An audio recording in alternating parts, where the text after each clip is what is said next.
और आज मेरे लिए बहुत भावुक क्षण है।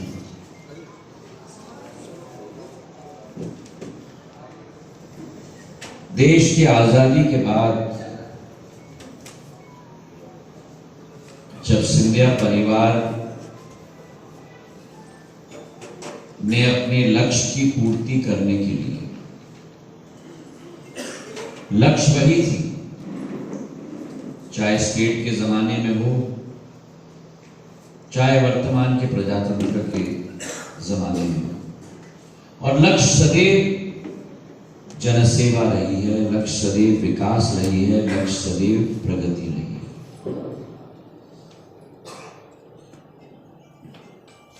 लेकिन प्रजातांत्रिक प्रणाली में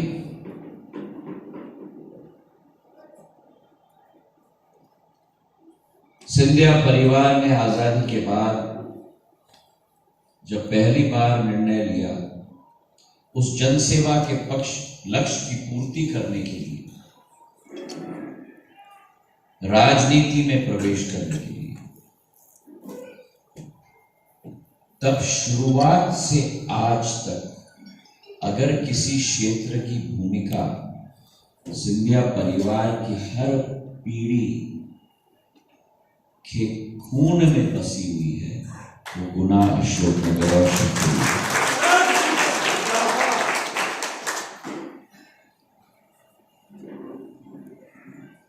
मेरी आजी अम्मा ने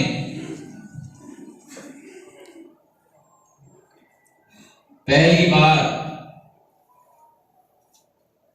जब चुनाव लड़ा तो गुना संसदीय क्षेत्र से वो लड़ी।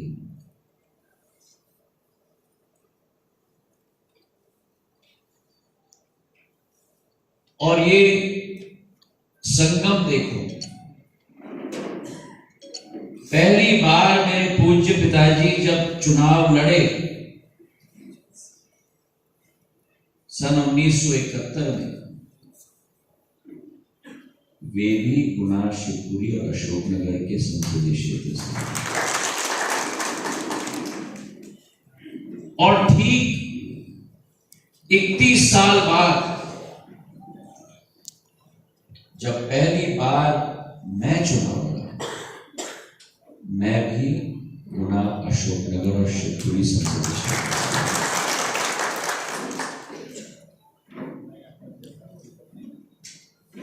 और आज मेरे लिए एक बहुत भावुक क्षण है, इसलिए क्योंकि मेरी आजी अम्मा पूर्व राजमाता साहब ने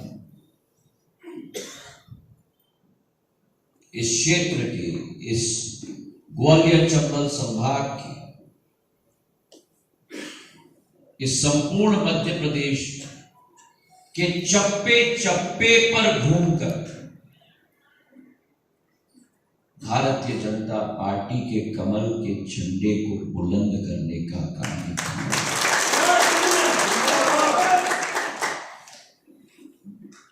आज जब अध्यक्ष जी कह रहे थे विश्व की सबसे बड़ी लोकतांत्रिक पार्टी आज हमारी भारतीय जनता पार्टी बनी। एक समय था जब हमारे लिए, पारिक साहब यहां बैठे हुए हैं, एक समय था जब हम लोगों के लिए मुश्किल बन चुका था पोलिंग पर कार्यकर्ता ढूंढने की।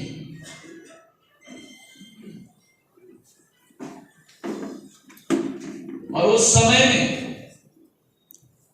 पग पग पर राजपथ से लोकपथ तक राजमाता चप्पे चप्पे पर घूम रही थी इस पार्टी के अस्तित्व को स्थापित करने के लिए। महाराज साहब अपनी अंगूठी दे दी थी अम्मा महाराज ने पार्टी चलाने की, और बहुत कुछ और भी दिया था, पर अंगूठी हो, नीरज, परिवार की संपत्ति हो, वो सब कुछ दिया, पर वो देना इतना मुश्किल नहीं है जितना उन्होंने खून पसीना दिया इस पार्टी को खिलाफ। मुझे वो दिन याद है, जयविलास, मैं तो बच्चा था, 6 साल का, 7 साल का, उंगली पकड़ के मैं घूमता था। अटल जी, अडवाणी जी, जसवंत सिंह जी, हमारे शेजवलकर साहब के पिताजी, शीतला साई जी, मुझे याद है इन हस्तियों को मैंने स्वयं देखा है 6-7 साल के बच्चे के रूप में। वो परिस्थितियां अलग थी। जैसे कि किसान जब खेती करता है, बीज बोता है, खाद देता है, पानी देता है, उसके बाद फसल तैयार होती है। आज जो बीज उन सब हस्तियों ने, अटल जी, अडवाणी जी, कुशाभाऊ ठाकरे साहब, समस्त लोग उस समय में जो बीज बोई थी, आज वही एक वट वृक्ष के रूप में आज हमारे सामने।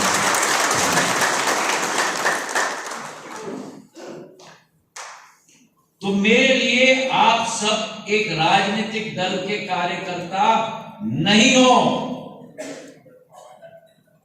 आप सब मेरे दिल के अभिन्न अंग हो।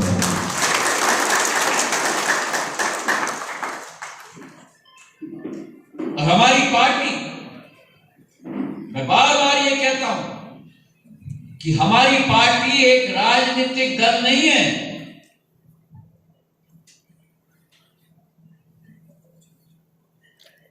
हमारी पार्टी एक राष्ट्रवादी सोच की क्रांति है मेरे भाइयों।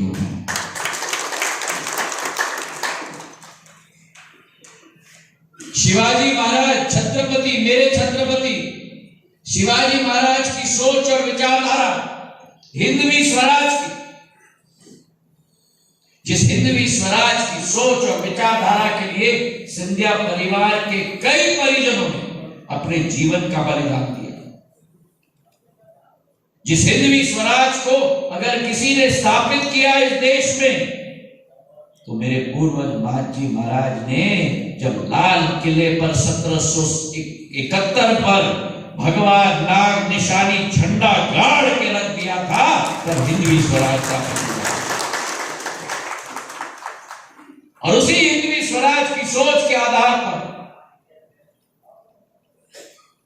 हमारी जनसंघ और अब भारतीय जनता पार्टी का जन्म हुआ। और आज हमारा सौभाग्य, हमारे पार्टी का सौभाग्य, हमारे कार्यकर्ताओं का सौभाग्य, हम सब कार्यकर्ताओं का सौभाग्य, लेकिन उसी के साथ देश का सौभाग्य कि पंत प्रधान के रूप में नरेंद्र मोदी जी इस देश का नेतृत्व कर रहे हैं, जो उस राष्ट्रवाद सोच के सपने को आज साकार कर रहे हैं। मैं भी महिला सम्मेलन में कह रहा था कि सदियों बाद हमारा देश चल पड़ा है।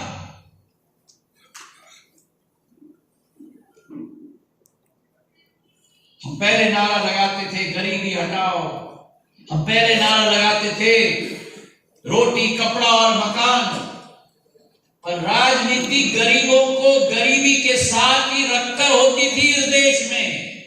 पहला व्यक्ति जो आया है, जिसने अपना संकल्प बना दिया है कि विकासशील भारत से इस देश को विकसित भारत बनाएंगे, वो प्रधानमंत्री नरेंद्र मोदी और करके दिखाया,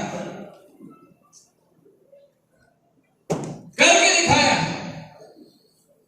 क्या 10 साल पहले मैं पूछना चाहता हूं, हमने सपना भी देखने की क्षमता थी कि देश के अंदर 11 करोड़ शौचालय बनेंगे 10 साल के अंदर? क्या हम कल्पना कर सकते थे कि इस देश के अंदर 10 करोड़ महिलाओं को चूल्हा और गैस का कनेक्शन दिया जाएगा, ताकि लकड़ी से खाना ना बनाए लेकिन गैस के सिलेंडर से खाना बना पाए। क्या कल्पना हमने की थी कि 10 साल के अंदर 4 करोड़ प्रधानमंत्री आवास बन पाएंगे? क्या कल्पना हमने की थी कि 10 साल के अंदर जितने हवाई अड्डे देश में हैं उसको दोगुना हम लोग कर लेंगे? जहां 74 एयरपोर्ट 65 वर्ष में 10 साल के अंदर 155 एयरपोर्ट आ गए।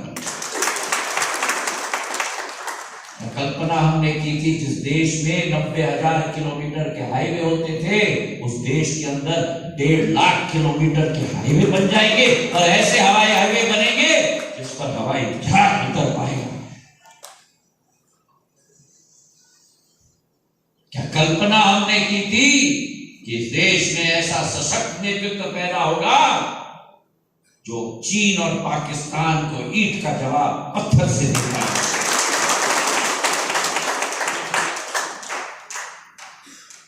क्या कल्पना हमने की थी कि इस देश के अंदर 65 वर्षों में जो संभव नहीं हो पाया, G20 की अध्यक्षता भारत माता करेगी और विश्व भर के राष्ट्रपति और प्रधानमंत्रियों को यहां लाकर महात्मा गांधी के दर्शन कराकर सिर माथे माटी लगाने का कार्य प्रधानमंत्री कर पाएंगे। क्या कल्पना हमने की थी कि जो छोटा किसान होता है उसके खाते में 6,000 रुपया हर साल केंद्र से और 6,000 रुपया हर साल मध्य प्रदेश से, 12,000 रुपया उसके खाते में डाला जाएगा। 2.5 लाख करोड़, कल्पना करो, 2.5 लाख करोड़ रुपया मेरे 11 करोड़ किसानों के खाते में देना है। क्या कल्पना हमने की थी कि जो देश विश्व में 10वीं बड़ी आर्थिक शक्ति है वो 10 साल के अंदर 5वीं बड़ी आर्थिक शक्ति बन जाएगी, और अगले 3 साल के अंदर विश्व में 3री बड़ी आर्थिक शक्ति बन जाएगी। जर्मनी और जापान को हम पीछे छोड़ेंगे। क्या कल्पना हमने की थी कि कोरोना काल आएगा और जो देश झोली फैलाकर पश्चिमी देशों से भीख मांगता था वैक्सीन का, उसी देश के अंदर 6 महीने के अंदर 2 वैक्सीन का आविष्कार होगा, और वैक्सीन मैत्री के आधार पर हम पड़ोसी देशों को वैक्सीन भेजेंगे उनकी जनता का जान बचाने के लिए। क्या कल्पना हमने की थी कि हमारे देश के अंदर 220 करोड़ टीके लगेंगे, और एक टीके का भी 1 पैसा नहीं लगेगा, और 140 करोड़ जनता की जान बचाने का कार्य एक बसाया करेगा। क्या कल्पना हमने की थी कि जो श्यामा प्रसाद मुखर्जी जी का सपना था, जिसके लिए उन्होंने अपना कैबिनेट पद त्याग कर दिया, 370 को हटाकर कश्मीर को अभिन्न अंग बनाने का कार्य प्रधानमंत्री नरेंद्र मोदी जी कर रहे हैं। क्या कल्पना हमने की थी कि जिस विचारधारा और संकल्प के लिए 500 वर्ष ये भारत देश इंतजार कर रहा था, लाखों लोगों ने अपने जीवन का बलिदान दे दिया, राम लल्ला की प्राण प्रतिष्ठा अयोध्या में भव्य मंदिर में हो पाई।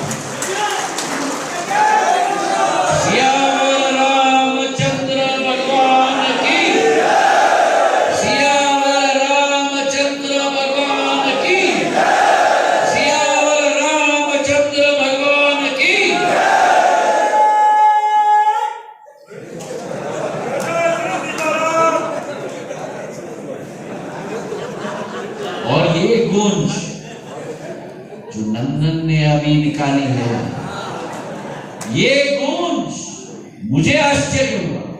मैंने सोचा कि 140 करोड़ देश की जनता के दिल में से ये गूंज निकलेगी, पर मुझे आश्चर्य हुआ जब न्यूयॉर्क के टाइम स्क्वायर में, लंदन के ट्रफाल्गर स्क्वायर में और पेरिस में, फ्रांस के अंदर लोगों का हुजूम जब भारत में प्राण प्रतिष्ठा राम लल्ला की अयोध्या में हो रही थी। और इसलिए जो प्रधानमंत्री जी कहते हैं, यही समय है, यही समय है, सही समय है, यही भारत माता का समय है।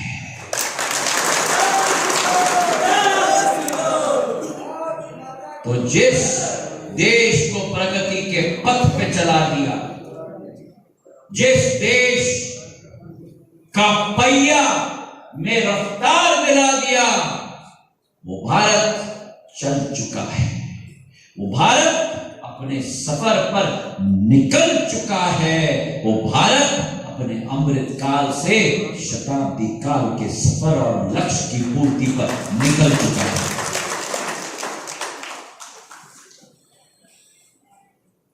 अब ये संभव 10 साल में हो पाया है। आज इस सफर में हमारा भी योगदान होना चाहिए,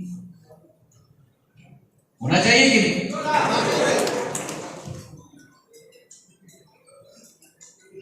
और वो योगदान क्या है? वो योगदान है कि प्रधानमंत्री ने कह दिया है कि हमने 370 कश्मीर से हटा दिया, भारत को अपना, भारत का अभिन्न अंग कश्मीर को बना दिया। अब प्रजातंत्र के मंदिर में भारतीय जनता पार्टी के 370 सदस्य को स्थापित करना। तैयार हो? तैयार हो? तैयार हो? तैयार हो? तैयार हो?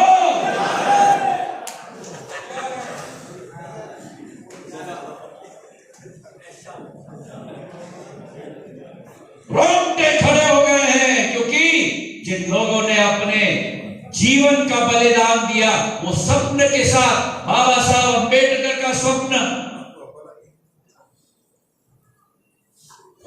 हमारे देश के को स्थापित करने वाले लोगों का स्वप्न, जिन्होंने आजादी के संग्राम में अपनी जीवन की आहुति दे दी, चंद्रशेखर आजाद, भगत सिंह, उनका स्वप्न, वो स्वप्न आज प्रधानमंत्री जी ने अपना संकल्प बना दिया, और न रुकेंगे और न झुकेंगे जब तक उस संकल्प को सिद्धि में परिवर्तित करके न छोड़ेंगे। अब उसमें आपका और हमारा योगदान होना होगा। और इसलिए संगठन के सभी प्रतिनिधियों को मैं निवेदन करना चाहता हूं, हमारे जनप्रतिनिधियों को मैं निवेदन करना चाहता हूं, चाहे पार्षद हो, चाहे जनपद के सदस्य हो, जिला पंचायत के सदस्य हो, अध्यक्षगण हो, यही समय है। और जो अभी नीरज जी ने कहा, 51 दिन गार्ड बांध लो, कमल के फूल के झंडे को एक एक पोलिंग पर हमें स्थापित करना है। और कोई टारगेट मुझे विधानसभा का नहीं चाहिए, कृपा करके मत करना। कोई टारगेट मुझे लोकसभा का नहीं चाहिए, कृपा करके मत करना।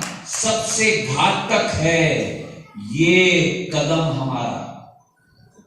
कोई टारगेट लोकसभा का नहीं, कोई टारगेट विधानसभा का नहीं। टारगेट बनाना है अपने पोलिंग का टारगेट, अपने पोलिंग का टारगेट बनाओगे तो एक एक पोलिंग को मिलाकर शक्ति केंद्र का टारगेट बनेगा, एक एक शक्ति केंद्र का टारगेट बनेगा तो मंडल का टारगेट बनेगा, और एक एक मंडल का टारगेट बनेगा तो विधानसभा का नतीजा आएगा, और एक एक विधानसभा का नतीजा आएगा तभी लोकसभा का टारगेट जो बनाना था वो प्रधानमंत्री जी ने हमारे लिए बना दिया। अब की बार एनडीए 400 पार, बीजेपी 370 पार।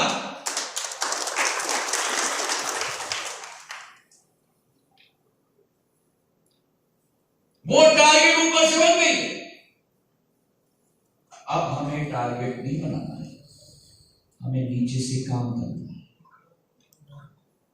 बड़ा इमारत हम देखते हैं, वो इमारत के मंजिल मजबूत नहीं होने चाहिए, वो इमारत की नींव मजबूत होनी चाहिए। नींव मेरा पोलिंग, और इसलिए जब हम कहते हैं मेरा बूथ, मेरा बूथ, पूजा को क्या हो गया है?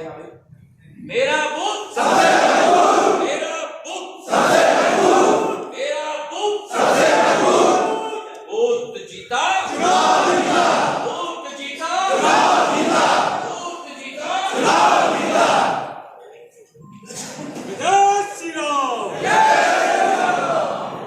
और इसलिए अब क्या करना है मैंने आपको बता दिया।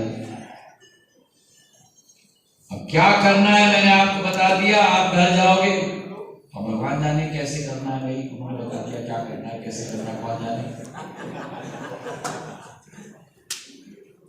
कैसे करना है। मैं अपने तरफ से भी 2-3 सुझाव दे दूं। ये याद रखना, आप कार्यकर्ता नहीं, आप कार्यकर्ता नहीं हो, आप सेनापति, और सेनापति अपने किले और अपने गढ़ को मजबूत रखता है। आपको अपने किले और गढ़ को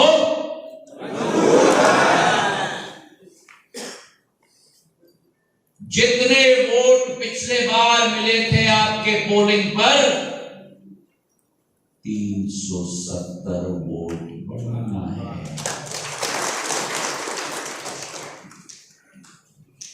मेरा निवेदन अध्यक्ष जी 2-3 है। एक, हमारे संगठन के पदाधिकारी जो यहां होंगे, कम से कम 200 से 300 संगठन के पदाधिकारी, जनप्रतिनिधि जितने यहां आए कम से कम 150 से 200 जनप्रतिनिधि होंगे, दोनों उसको मिला दो 450-500 के करीब तो होंगे लोग। मेरा निवेदन है कि एक एक संगठन का पदाधिकारी और एक एक जनप्रतिनिधि, चाहे वो पार्षद हो, जिला पंचायत सदस्य हो, चाहे वो जनपद का सदस्य हो, जो भी जनप्रतिनिधि, कम से कम एक पोलिंग की जिम्मेदारी ले। ऊपर से कुछ थोपा नहीं जाएगा। मेरा निवेदन है, लिस्ट है, रविंद्र जी के पास है, नंदलाल जी के पास है, दोनों महामंत्री हैं। आप अपने स्वेच्छा से नोट करवा लो, मेरा नाम फलाना, नंबर फलाना, मैं इस पोलिंग की जिम्मेदारी लेने के लिए तैयार हूं।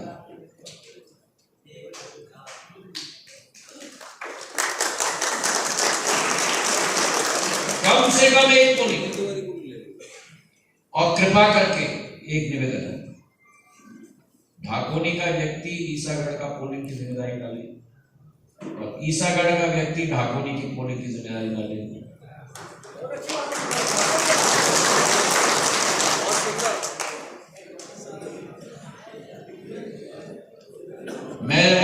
कहीं और मैं किसी और क्षेत्र का पोलिंग की जिम्मेदारी ले रहा हूं। आपको कृपा करके अपने गृह क्षेत्र की पोलिंग की जिम्मेदारी तो लेनी ही होगी।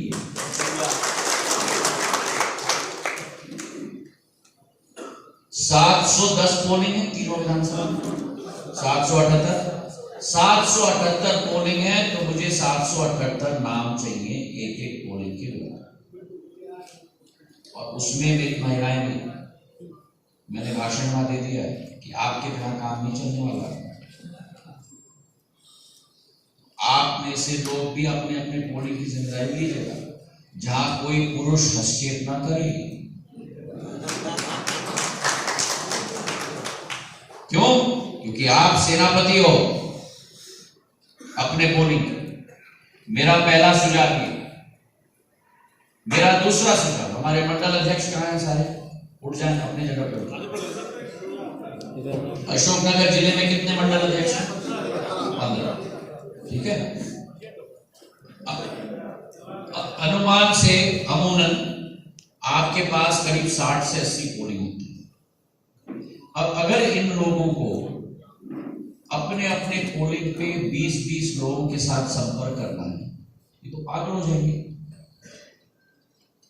अगर 20-20 लोग एक पोलिंग पे हैं तो 1200 लोगों के साथ इनको संपर्क करना होगा अगर 60 पोलिंग। इसलिए जो लिस्ट आप अध्यक्ष जी अपनी टीम के साथ बनाएंगे, अगर इनके पास 60 पोलिंग है तो इनको मालूम है कि ये 60 लोगों को ये पकड़ सकते हैं जो सेनापति हैं उनके पोलिंग। और आपका शक्ति केंद्र का अध्यक्ष है आपके पास, 4 या 5 पोलिंग पे एक शक्ति केंद्र होता है, तो 60 पोलिंग आपके पास है चंद्रपाल जी, तो आपको 12 लोगों को पकड़ना है। शक्ति केंद्र 12 हो गए, तो 60 आपके लोग हो गए, 12 आपके शक्ति केंद्र, 72 लोग में मंडल अध्यक्ष पूरा अपना क्षेत्र अपने ग्रिप में ले लेगा। तो अगर ये सुझाव आपको वाजिब लगी तो इस पर आप काम कर लेते। उन 72 लोगों को चंद्रभान सिंह जी या रविंद्र जो भी हैं रोज फोन कर सकते हैं, गए कि नहीं तो बोलिए क्या हाल है, क्या कठिनाई है। 72 लोगों को फोन करना आसान है। तो मेरा निवेदन है कि शक्ति केंद्र का एक अध्यक्ष और पोलिंग का एक अध्यक्ष, उनकी टीम आप बना दो मंडल अध्यक्ष के नीचे। ये मेरा दूसरा सुझाव। बैठिए।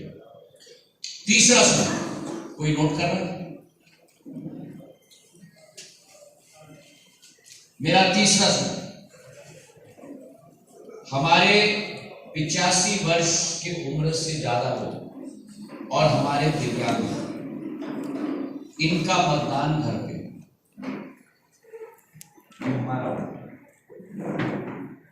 इनकी योजनाबद्ध सूची बननी चाहिए। एक एक मंडल पर एक एक आदमी नियुक्त करिए आप, जो केवल इन मतदाताओं के संपर्क में रहेगा और इनका मतदान कराएगा। एक एक विधानसभा में आप यकीन कर लो 10,000 से कम लोग नहीं होंगे इन दोनों श्रेणियों को मिलाकर। और 8 विधानसभा आप अगर लोगे तो आपके 80,000 मतदाता हो गए केवल इस श्रेणी को लेकर। इन पर थोड़ी बारीकी से हमारा काम होना चाहिए। ये मेरा तीसरा सुझाव। चौथा सुझाव, आपके पोलिंग बूथ की टीम पूरा ओवरऑल करवाए। कई जगह पोलिंग बूथ की टीम ही नहीं है, कई जगह ऐसे नाम हैं जो कभी उस गांव में रहते ही नहीं है। और मुझे 20-25 लोगों की सूची नहीं चाहिए, 7 या 10 भी हम लोग एक एक पोलिंग टीम के जाने पहचाने लोग हम लोग बना पाए, बहुत अच्छा है। और उसमें एक महिला होनी चाहिए। ये है मतलब वो अभी क्या है मुझे मालूम है, नहीं है कि बराबर है। वो महिला टीम की महिला, उनको जानना चाहिए, इनको खोजना चाहिए। एक एक महिला उस टीम में होनी चाहिए। 10 या 11 लोगों की टीम आप बनाइए। मैं स्वयं हर पोलिंग बूथ के कार्यकर्ता के साथ मुलाकात की। मैंने विधानसभा के चुनाव में एक एक पोलिंग पर मैं सबसे मिला था, पर समय की थोड़ी कमी थी उस समय। इस बार मेरा भाषण केवल 20 मिनट का रहेगा, लेकिन हर एक टेबल पर आप सूची बनाएंगे, फोटो, ज्योतिरादित्य सिंधिया का नाम, ज्योतिरादित्य सिंधिया का मोबाइल नंबर, वो 11 लोगों की सूची मेरे हाथ में होगी। मैं लेके जाऊंगा, आलोक तिवारी जी, जगन्नाथ सिंह जी, विजय सिंह जी, उमेश जी, ऐसे करके मैं स्वयं अटेंडेंस लूंगा। और हर एक पोलिंग का व्यक्ति अपना बिल्ला लेकर आए। अपने बिल्ले के बिना किसी का वहां प्रवेश अलाउड नहीं। भोपाल से बीडी शर्मा जी ने बिल्ले भेज दिए हैं। अगर वो टीम आप बदल रहे हैं तो लोकल पे आप बिल्ले बना देना, पर बिल्ले के साथ आना चाहिए हर व्यक्ति को। मतलब ये हमारी सेनापतियों की सेना है। ये नहीं कि बाएं की तरफ से कोई आ गया, दाएं तरफ से कोई आ गया, खड़ा हो गया, कौन से गांव का है। और एक एक व्यक्ति के साथ मैं मिलूंगा। 3 से 3.5 घंटे मैं एक पोलिंग बूथ की बैठक के लिए दूंगा।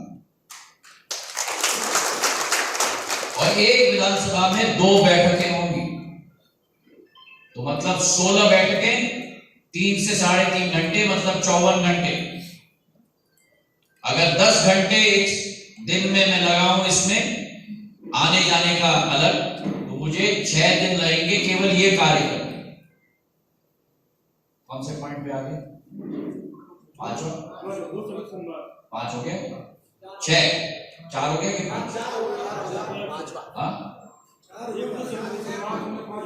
5, 6।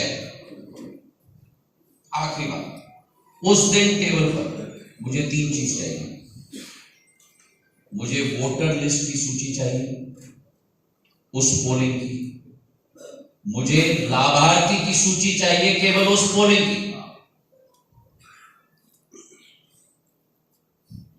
अगर सुनील को जाना है या बल्ली को जाना है या फलाने या ढिंको को जाना है, उसको मालूम होना चाहिए कि मेरे पोलिंग पे ये 200 लाभार्थी हैं। कौन सी उज्ज्वला की लाभार्थी, कौन सी प्रधानमंत्री आवास योजना की लाभार्थी।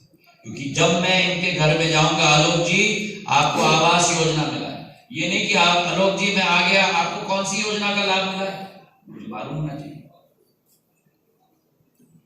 वो सूची हर पोलिंग पर रखी जानी चाहिए। और तीसरी सूची पन्ना प्रभारी की, और पन्ना प्रभारी कृपा करके नंदलाल जी, आप लोग अध्यक्ष जी, वही 11 लोगों को बना। अगर 300 मतदाता हैं और 10 लोग हैं, हर एक के पास 30 की जिम्मेदारी, नंबर होना चाहिए। ज्योतिरादित्य सिंधिया 1 से 30, नंदलाल यादव 30 से 60, रविंद्र लोधी 60 से 90, आलोक तिवारी 90 से 120। टाइट सूची होनी चाहिए, ताकि हर पोलिंग के कार्यकर्ता को मालूम है कि कौन से 30 के वो सेना।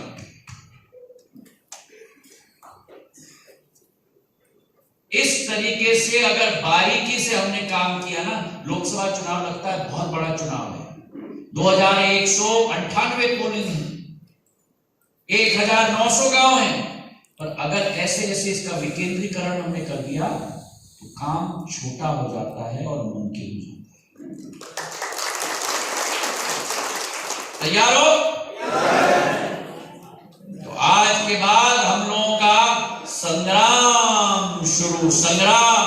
और 7 मई तक पूरी तरह से गांड बांधकर हमारा एक ही लक्ष्य, और वो लक्ष्य कि मोदी का साथ, आपका विश्वास, सिंधिया का प्रयास और गुना अशोकनगर शिवपुरी का 4 गुना विकास। बहुत बहुत धन्यवाद।